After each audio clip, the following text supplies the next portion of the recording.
Welcome to iRise Conversations with Joan. Welcome to iRise Conversations with Joan, where we bring you inspiring stories and insightful conversations to help you reach new heights in your personal and professional life. My name is Joan Nwosu, and I'm the award-winning author of the book iRise, The 10 Secrets to Getting Up When Life Knocks You Down. Today, we have a phenomenal guest, Linda Hogan. She has over 35 years of experience leading strategic learning and business performance improvement in Fortune 100 companies. She's also an expert in helping individuals and organizations achieve their goals. Her expertise lies in coaching individuals to create and implement compelling visions for success. Through her proven process, she has consistently delivered exceptional results for her clients. She holds an MS in Management and Organizational Development and is a certified performance technologist. She is also the author of the amazing book, Envision Your Extraordinary Life, Living Happy, Joyous, and Free, which we all love. Today, Linda will share with us her wisdom and strategies for unlocking personal fulfillment and creating a life of happiness, joy, and freedom. Welcome, Linda, to the show. Well, thank you, Joan. I'm glad to be here. So I always love everything like success, vision, how we can be better, how we can achieve success in our lives.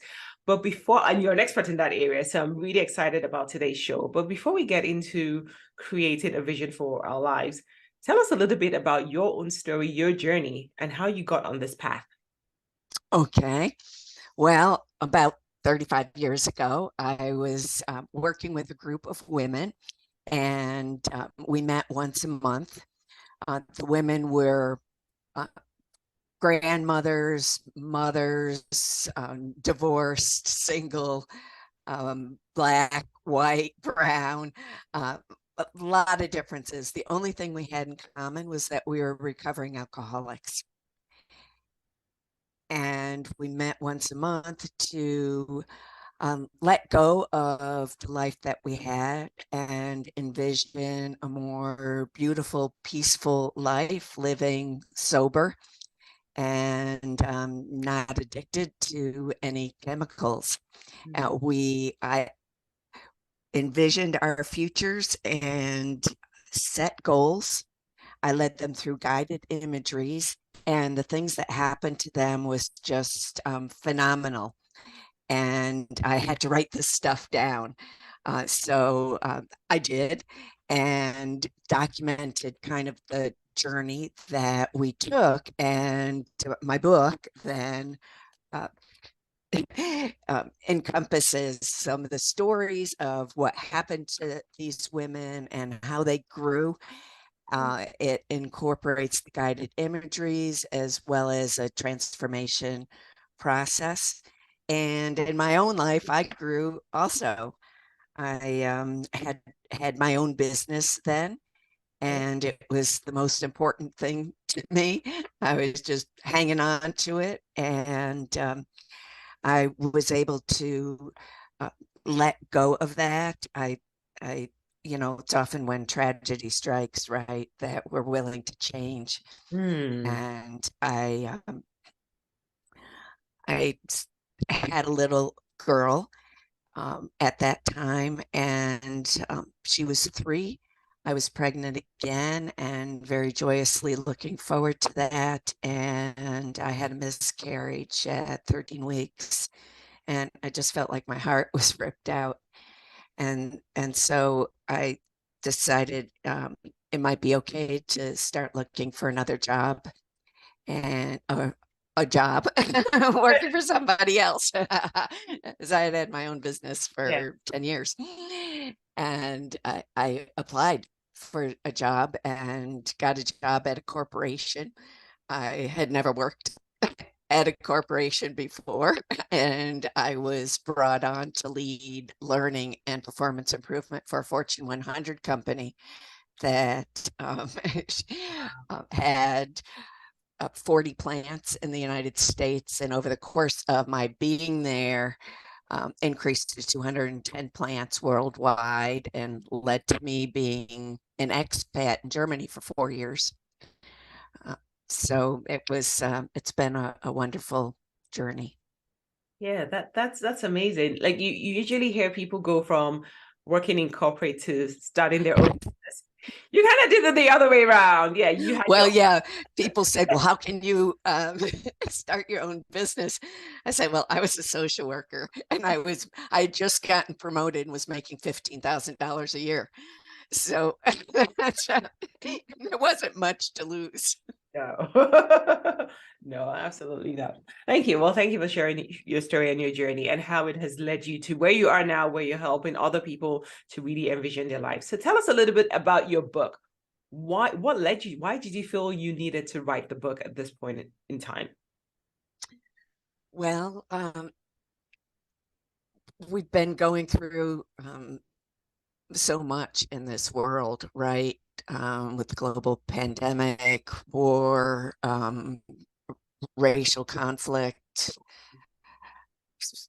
politics in the United States, oh, and globally, really. Yeah. And a lot of people are feeling discouraged.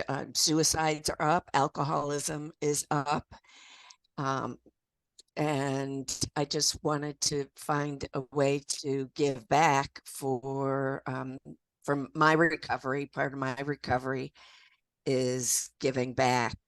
I had wanted to write a book for a lot of years.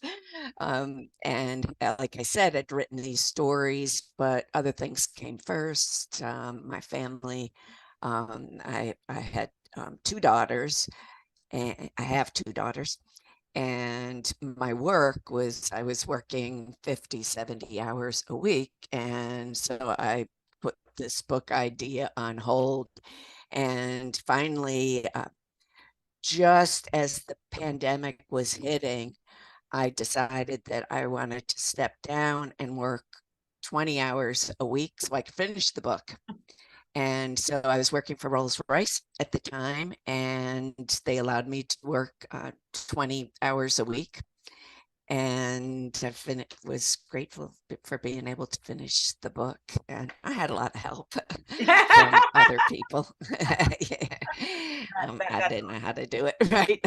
So today's podcast is not about writing a book, but what I know a lot of people who say the same thing. Oh, I've always wanted to write a book. Oh, I have this book in my head. I just don't have the time. What advice do you have for people who have a book inside of them and maybe have been sitting on it for the last 10 years? What would be one advice for them? Make an outline of what's in the book. Mm-hmm. Write your objectives for what you want people to get out of it, and set a mini goal for what you're going to do every week. So for me, I counted hours of working on it. And so just by the tracking of that, I wanted to, I'm competitive. So if I'm running, I want to run more miles. So I was also counting the hours that I worked for Rolls-Royce. So I was counting the hours for that. Okay. And that helped. So just to encourage anybody who's out there who's maybe has a book inside, or you want to share your story and you're overwhelmed because again you don't have the time or you don't know what to do, you don't know how to get started, Linda has just given some quick tips on how you can get started in writing your book. Okay, so back to your book, Linda. Yes. Envision Your Extraordinary Life. It sounds great, but then someone might be asking, what exactly is an extraordinary life? Well, what does that look like? So what is your definition of that? My definition of an extraordinary life is living that life that's inside of you. I think that we all hear this little prompt, this inner voice that tells us what we want to do, gives us some ideas for dreams. And so it's really becoming that future that you want for yourself. And so for me, it's a spiritual process. It's intuitive. It is living to my values, my mission, not what anybody else says. And I compare that to an ordinary life where people set goals and basically every year is the same as the year before. So somebody once asked me, how many years of sales experience do you have? And they said, is it 20 years or is it 1 year 20 times? And so that's a lot of people's lives, right? It's 1 year the Yes. same. And then, yeah. Yeah. And they're waiting to break free, waiting to be empowered, waiting to step forward, to step into the ideal person that they are. And I know in your book you talk a lot about accepting yourself as you are, and that's really important, acceptance. Yes, yes. It is important to accept yourself, but also to know what goals you want. And I like what you said about having an extraordinary life is about what you want, your own values, your own mission, the things that you want to accomplish, not what society has penned as this ideal state of living, or you should have this by this age, or you should be whatever it is that is out there. It's not about that. It's about defining what extraordinary looks like for you and to you, and then creating a vision for that life and going ahead and achieving it. I know you had mentioned that we all have an inner voice. And the moment you said inner voice, inner critic, I was like, yeah, and an inner critic right there. It counts everything I say. So I want to live a luxurious life. No, you're broke. The inner critic is constantly there trying to disempower you and not allow you to dream, because I think being able to dream this extraordinary life is really, really key. So It is. I agree. in terms of defining that extraordinary life, because I know you said it's a spiritual process and there might be many activities or ways that people can start to really define what that looks like for them. What are some of the tips that you can give to people who, okay, a lot of people don't even know what they want. If you say, what do you want? No, I just want a good job. I just want money. People don't really, really know. They haven't really defined it. What is one tip or one exercise that people can do to really determine what their extraordinary life is, whilst also ignoring whatever that inner critic is there telling them, who are you kidding? You can't have that life. Well, I challenge people to take off the judge's robe, tell the inner critic, thank you very much. Now go away. Thanks for the information. Now go away Yeah. and write down 100 dreams. Oh. And people say, 100 dreams. Some people are pretty good at dreaming. I worked with a person, Rhett Palmer, who he wrote down like 100 dreams right away. He's going to have this big boat. He's going to have a song that's played throughout the world. He's going to go to Israel. He's going to, make lots of money. And each of those dreams came true. I worked with Carolyn. She was in my first group and she couldn't put down 2 dreams. And, uh, what one person in my group said, every drink I took away a dream. Oof. And, I also work with people who aren't recovering alcoholics. And I find the same in people all over, that it's difficult for most people to come up with dreams and they don't write them down. So it's important to write them down. So Carolyn was working as an administrator. Do you mind if I tell a little story? Go ahead. She was working as an administrator in a very dysfunctional school system, and she hated it.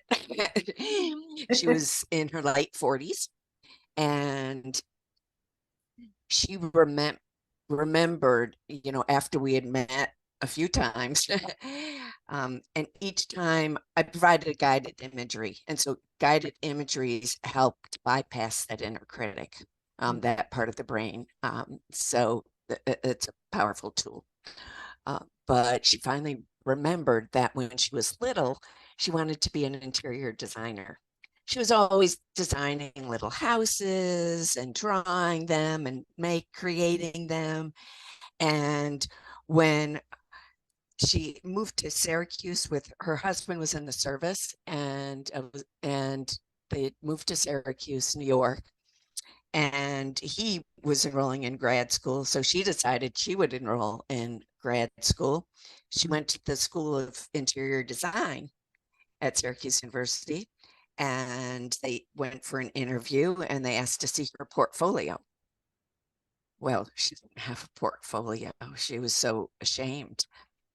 And she walked right out of there, walked up the hill, and enrolled in the School of Education. It wasn't really what she wanted. And she was in that job for years. When she realized this, within a month, she had sold her house, moved to Manhattan, found a place to live, enrolled in the School of Design, completed that program. She bought a condo and renovated it. And she had an interior design business for 20 years in Wow. Manhattan. After 9/11, she moved upstate New York and now has bed and breakfast, which is beautifully designed. And she gets to meet people all over the world. And she's 81 years old. Wow, that is a phenomenal story. And it is so real and it resonates because a lot of us are stuck in that. We end up doing jobs that we're not passionate about. You just kind of fall into the job because it was the job that was available, or that's what you were forced to study for whatever reason.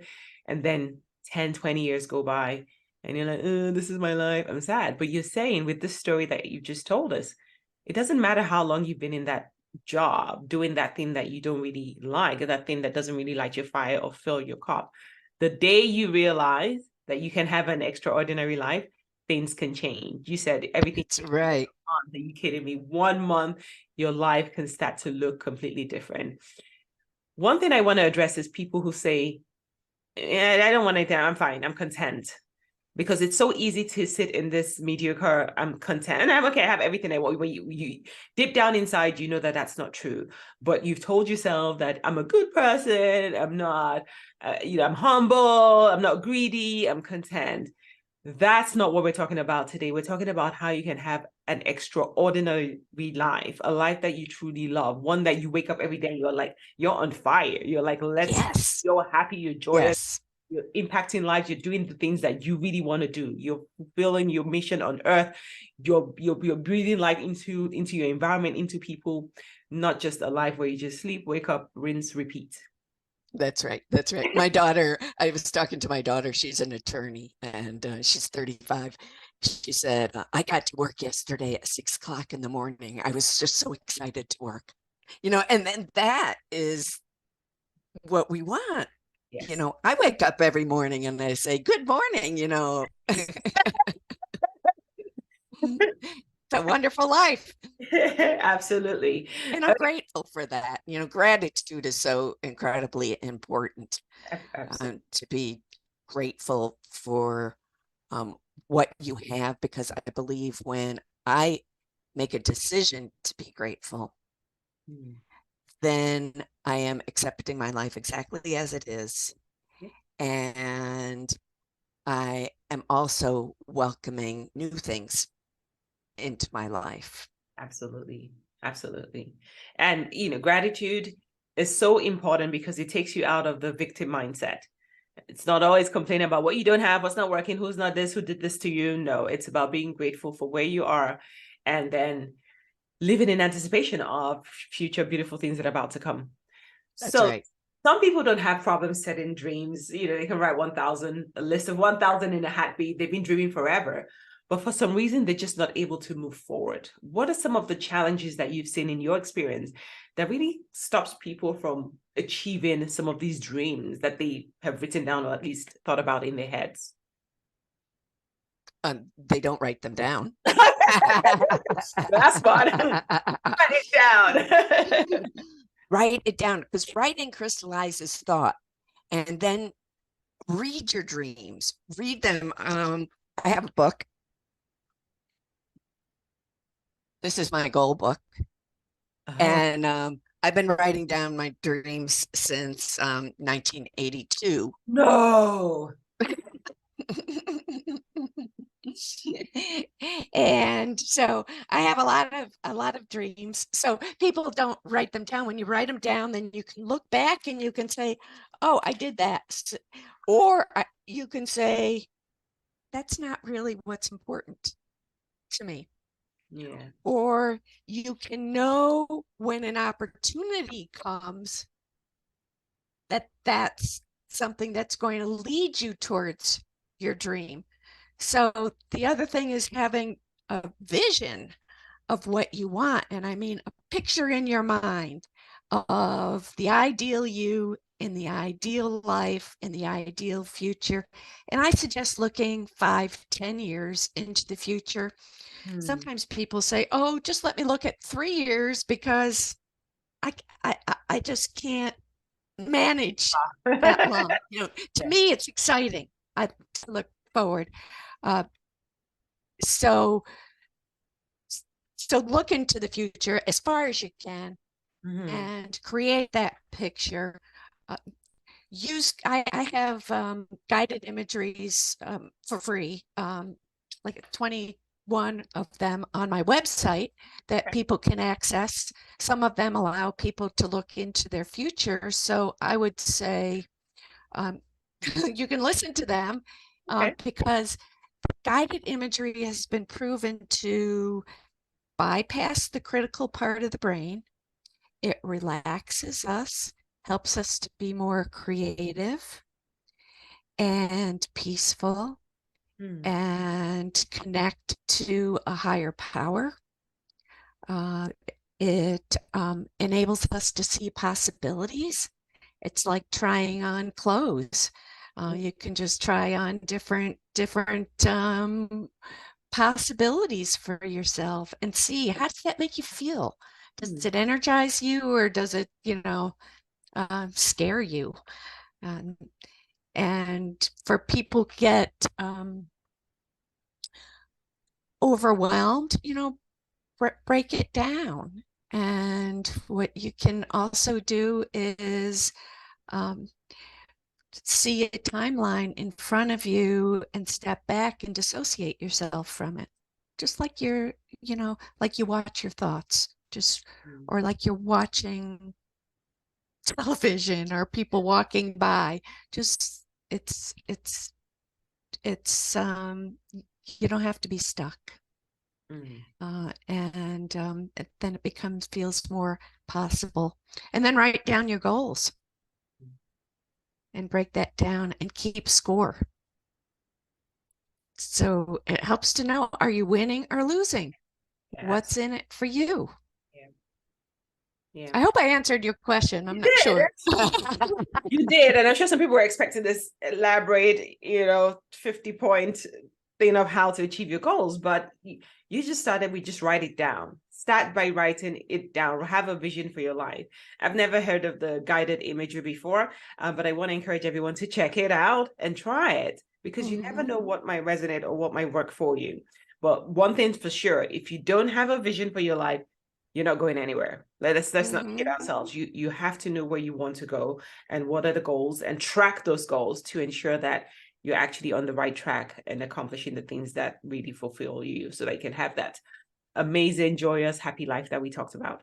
So write it down. Get a book. 1982. Yes. Like, oh my God, I was very young in 1982. That's a long time ago. Yeah, I'm older than you. Time ago. Would you like to try a 1-minute experiment on guided imagery? Absolutely. Okay. So this is for your listeners. If you will, you can gently close your eyes. If you feel uncomfortable, just kind of lower them and put your both hands out in front of you. And now imagine that your right hand has a book placed on it. And now another thick hardcover book is placed on it. Another book is feeling really heavy. Another book, oh, you can barely hold it. And now in your left hand, imagine that you are holding 10 helium balloons. around your wrist. And now look at your hands, open your eyes and look at your hands. And most people find that there's a difference in the height of their hands, right? And what that proves is how physically our mind doesn't know the difference between envisioning something and doing it physically. And so that's why it's powerful, and athletes use it. Guided imagery, I would say every professional athlete uses guided imagery. Annika Sorensen, the golfer, says that she, before she gets into the box, she calls it, where she's addressing the ball, she pictures exactly where the ball is going. And Michael Phelps, the Olympic swimmer, more gold medals than anybody, pictures every single thing about the swim. He pictures the audience. He pictures the swimming, the water, how it feels. If anything, any possible problems come up, how he would address it. So when he's in the pool, he's done it before. Yeah, exactly. Yeah. And that's why if you envision your future and you have a picture and you visualize it, just 2 or 3 minutes a day, that's all it takes. And envision what other people are saying, doing, and envisioning. Visualization doesn't just mean seeing a picture, it's hearing what other people are saying that you've reached your goal. What are other people doing? Olympians will hear the crowds roar with, applause, and the energy. They'll see themselves getting that gold medal. So if you're picturing this, you've done it before. It's a form of mental practice, and it builds confidence. It empowers you. It helps you to see into your future. And when opportunities come that help meet your goal, you can, to take them. Yeah. So when my husband and I were 20, we were sitting on a dock on a beautiful lake, and we were coming up with dreams of, what would be possible in our lives. And we came up with a whole bunch of dreams. And one of them was traveling all over the world. I didn't even have a passport. Neither of us had a passport, nor could we even imagine how you would get such a thing, right? So I didn't go on to get a passport. And when I was offered a position in Germany as an expat, I said yes, because we both knew this was one of our goals, to be living in another country. And so, everything that we dreamed of and so much more has come true. Wow. Yeah, we dreamed that he would be the stay-at-home dad. I would work in a corporation, and I would also be helping women grow and develop. And we would have children, very smart, of course, and happy. Wow. And he would fix up an old house. Wow. And so we bought this house. It was built in 1900 and had 4 apartments. We didn't even own a hammer. So just to show how where my disease of alcoholism led me at this point was, he was at work and I had friends over and we were drinking. We decided to knock down walls in the apartment we were living in. So I come into the place where he's working and I have this white dust all over my head from and body from knocking down the walls, and he comes home, he can see from one end of the house to the other. And like I said, we didn't own a hammer. So we had friends, fortunately, who helped us put it together. And my husband renovated that whole house, 4 bathrooms, 4 kitchens, new roof, you know. So that was one of our dreams, and that too came true. Yes. Wow. This is so powerful. Like it sounds so simple, but just hearing your story and all the things that has happened to you personally, it just sounds so powerful. Just being able to really envision your future. And I think, a lot of people have heard about writing down your goals, writing down your dreams, writing down what you want to happen. But you've taken it a step further where it's not just the writing down, it's not just the visualizing, oh, I have this big white house. But I love that aspect of what are other people saying? What are the people around you saying? I think that takes it to a whole new level because that makes it even more real when people are now saying, oh, congrats on winning the gold medal at the whatever Olympics, da da da. Yes. It's like, okay, now this is not just me, just in my head. This is now the things that other people are saying. And that can really help to, like you said, build the confidence and the courage so that when the opportunities do show up, you recognize them and you're able to take action. That's right. Exactly. Oh, and one more tip on writing the book. I wrote and this was advice that somebody else gave me. Write the back cover first. You know, Oh, what are other people saying? yeah. Wow. I mean, I just made it's not exactly what's on the back cover now, but it's what I wrote and encouraged me. Yes. Yeah. Oh, wow. That's true. Yeah. Absolutely amazing. Okay. So on this journey, I know you work with women, you're helping women to envision their amazing, extraordinary lives. But some people are stuck. They're just stuck. They're just like, I've tried everything, nothing works. I can't move forward. I'm depressed. Life sucks. I don't care about life. For people who are really, really stuck and not able to even think, dream, or move forward with their lives, what piece of advice would you have for them to start moving forward towards an extraordinary life today? Well, there's a lot to let go of Mm. that keeps us stuck. And so it's really looking into what makes us stuck. So, I like to imagine or have people imagine that you're holding 2 suitcases, and the one in your left hand is your past, your resentments, your jealousies, your things you regret. And then in your right hand is your future, your fears. Um,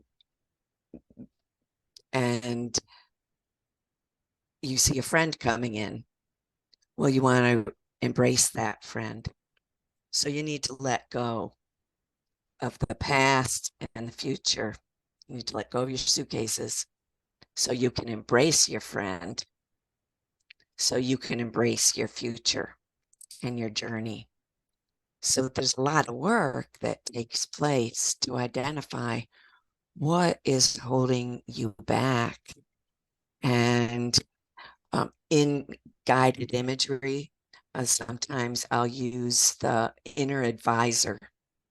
And so we'll have a person walking along a path, they'll meet an inner advisor, because when we're in this meditative state, this deep state, we're able to access the wisdom within us. And I believe we all have wisdom. And it's just tapping into that. So tapping into the wisdom through the inner guide, we can ask, what's holding me back? And sometimes I'll use metaphors like a mountain or a maze, a labyrinth. And I might have people go under a waterfall and rinse away all their fears, all the negative. Breathe in joy, breathe out resentments. And so letting go. So resentments, that they say resentments are the number one offender for alcoholics. It's in the big book of Alcoholics Anonymous, so it's true. And I think it's true. So one of the things that the exercise is to write down everybody you resent, what you resent them for, how that makes you feel, and your part in it. So I, of course, wrote down everybody I knew. Yeah. Just in some way, they didn't live up to my expectation of them, Exactly. right? But then to look at my part in it. Yeah. So they did something to me. Well, my part was I had an unrealistic expectation of what they would do. They never said that they would do this. Yeah. Or whatever else it is. My pride and my ego that got in the way.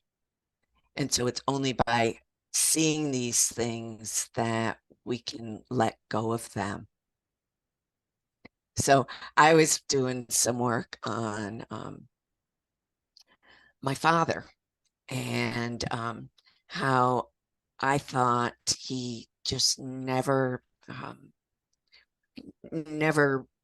recognized me or never saw me. And I remember I had this image of him mowing the lawn, and I'm in front of the lawnmower and I'm waving my arms, jumping up and down, and he's not paying any attention. So I have this belief now that, that's why I always felt like I was invisible. But in cleaning out a room, and I have a whole story about the room, but in cleaning out the room, which is this room where I had my deceased mom's boxes from her house, boxes from my grandmother's house, pictures, and I made a goal to clear it all out. Well, I also had this little closet inside the room. It was like an eve of the house, an attic. And I found a box, and in it, I had a list of all of the goals that I had accomplished.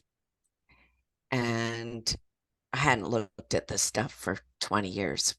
And in it was a poem my dad had written me when I was 18.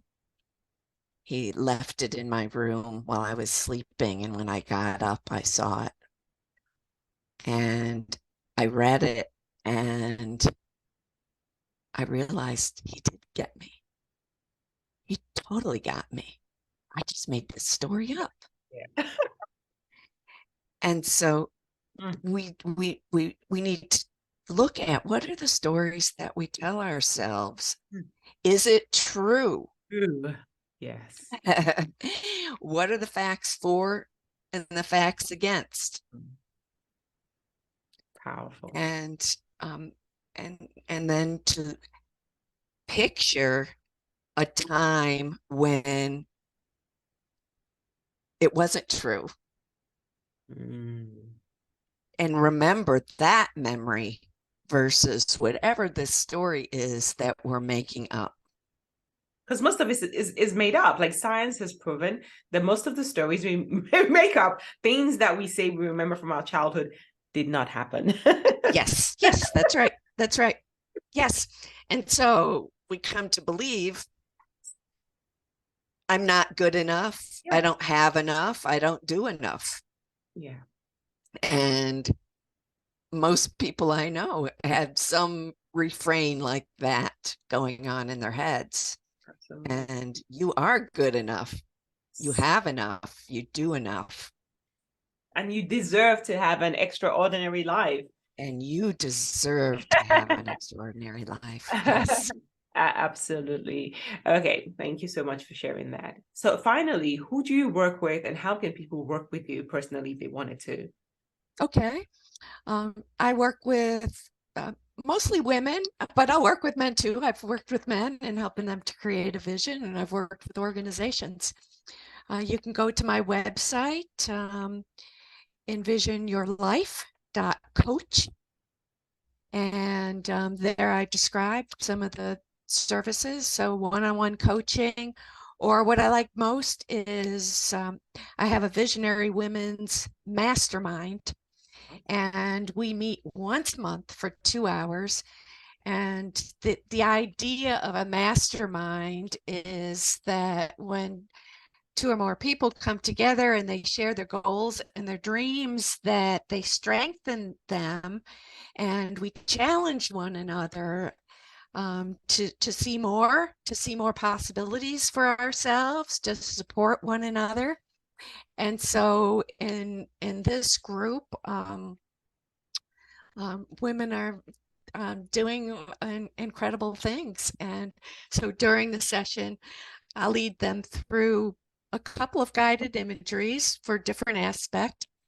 And I will ask them what's their progress on their goals. So in Zoom, I'll break them into smaller groups because I might have a group of 10 women.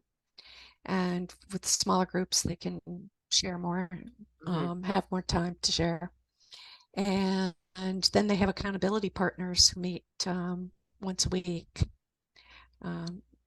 And I also give them steps. So I take them through the transformation process. And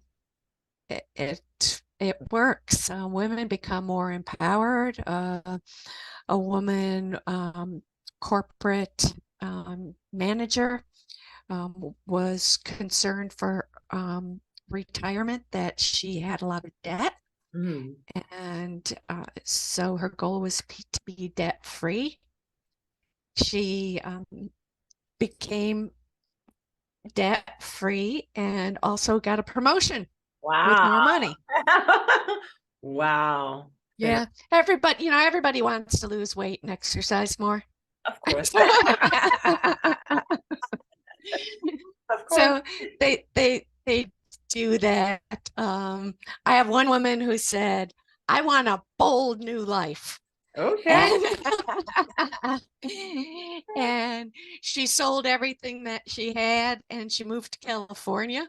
She got a job in a place that was really following her dream, Wow. and started a bold new life. I have women who retired, and one woman decided after years of being president of a nonprofit, she wanted to be a naturalist.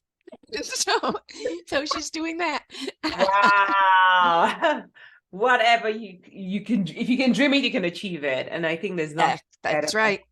the support of like-minded people who can encourage you and push you forward and hold you accountable. I think accountability is such a big thing for people to stay on track and keep staying motivated on achieving and accomplishing their goals. Phenomenal. So Yes, definitely. any of this Yes. recipe, I'll be sure to share your website link in the show notes. Thank you. But reach out if you want to work one-on-one, if you want to join masterminds are amazing.